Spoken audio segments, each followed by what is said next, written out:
Bawaslu dua pendekatan memberikan sikap terhadap hal itu. Pertama, tentu dalam aspek pencegahan, menghimbau atau menegaskan kepada partai politik dan para calon untuk tidak melakukan aktivitas karena ancaman pidananya juga ada selain ancaman secara administrasi bisa pembatalan di dalam pelaksanaan hasil pemilu.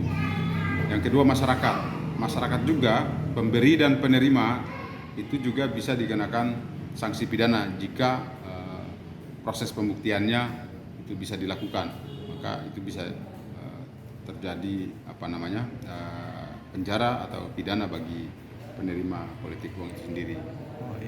Saya tidak kecuali melihat lagi data ya, tetapi ya pada setiap pelaksanaan pemilu pilkada itu masih saja kita temukan kasus-kasus seperti itu. Itu cukup tinggi Bang untuk di Sultra? Tidak tinggi juga. Kalau yang tinggi itu pelanggaran aparatur, pelanggaran ASN, tapi ada terjadi pada saat di TPS ya, atau pada saat kampanye misalnya.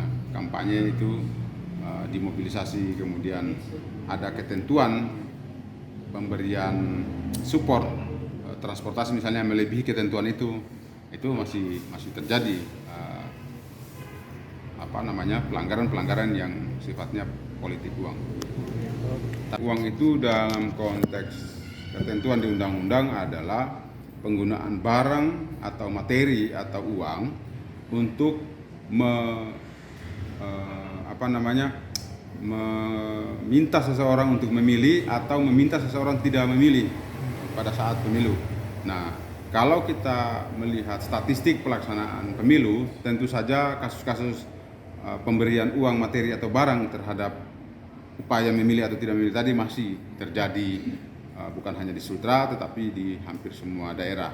Tentu ini menjadi konsentrasi Bawaslu juga untuk memberikan pemahaman kepada masyarakat bahwa hal itu akan merusak kualitas dari proses atau hasil pemilu itu sendiri, karena orang tidak memilih secara bebas berdasarkan nuraninya lagi, atau orang yang dipilih nantinya itu merasa bisa jadi dia sudah merasa menuntaskan kewajibannya dia sebelum dipilih, padahal kewajiban dia adalah bagaimana aspirasi masyarakat itu bisa secara politik bisa diwujudkan oleh wakil-wakil yang akan mereka pilih di pemilu itu.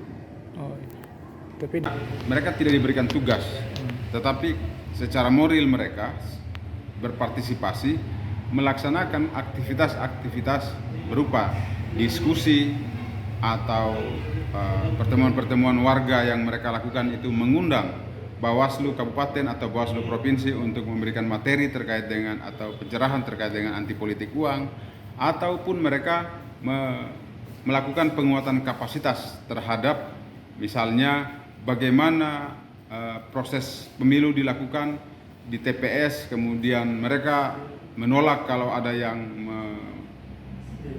mobilisasi mereka dengan menggunakan uang. Jadi lebih kepada bukan tugas, tetapi secara moral mereka kemudian bisa mengagendakan kegiatan-kegiatan civic education atau pendidikan sipil bagi masyarakat yang terkait dengan pemilu. Saja ada bukan kriteria tetapi pertimbangan. Tadi pertimbangan pertama, di situ masyarakatnya bersedia, bukan atas desakan atau Bawaslu yang datang membujuk-bujuk, tetapi memang atas kriteria awalnya itu inisiatif masyarakat desa. Yang kedua, itu didukung oleh pemerintah dan tokoh-tokoh masyarakat, tokoh perempuan, tokoh agama, dan tokoh pemuda di desanya. Yang ketiga adalah sifatnya sukarela, tidak ada pembiayaan yang kita berikan, tetapi mereka sendiri. Terkecuali kegiatan-kegiatan yang kita laksanakan di desa itu, ya tentu saja ada konsekuensi pendanaan kegiatan, tetapi tidak memberikan duit kepada masyarakat untuk mencanangkan desa itu. Jadi 3 kriteria utama tadi yang menjadi pertimbangan, 3 hal utama tadi menjadi pertimbangan desa itu bisa menjadi desa anti politik uang. Proyeknya kita mulai di 2 daerah itu. Nah, di tahun 2023 ini tentu kita mencari lagi atau mendorong lagi masyarakat, karena itu tidak dari Bawaslu tiba-tiba datang mencanangkan itu, tetapi harus dari desa yang bersangkutan. Kita hanya memberikan penguatan ke mereka, tapi mereka yang punya inisiatif untuk mencanangkan desanya sebagai desa anti politik uang. Tentu saja itu harus didukung oleh kepala desa, kemudian tokoh-tokoh masyarakat, tokoh-tokoh pemuda, tokoh perempuan, dan keseluruhan masyarakat di desanya. Ya, di 2023 melalui Bawaslu kabupaten yang melakukan identifikasi dan mendorong di desa di kabupaten-kabupatennya masing-masing. Kolono, Kabupaten Kolono Selatan di Desa Alosi.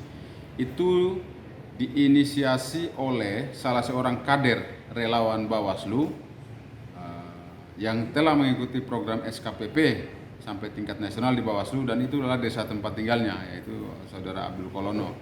Dia bersama-sama dengan masyarakat di desanya kemudian berkomitmen untuk menolak atau mencegah politik uang di desanya. Maka kita memilih desa itu untuk meluncurkan program pilot project di 2022 untuk desa anti politik uang. Desa yang lain juga, satu desa yang lain adalah Desa Watu Kalangkari di Kabupaten Bombana, juga diinisiasi oleh alumni sekolah kader pengawas partisipatif yang telah ikut dididik di Bawaslu. Kemudian dia juga menginisiasi program desa anti politik uang di desanya, yaitu di Desa Watu Kalangkari, Kabupaten Bombana. Terima kasih sudah nonton. Jangan lupa like, subscribe, dan share ya.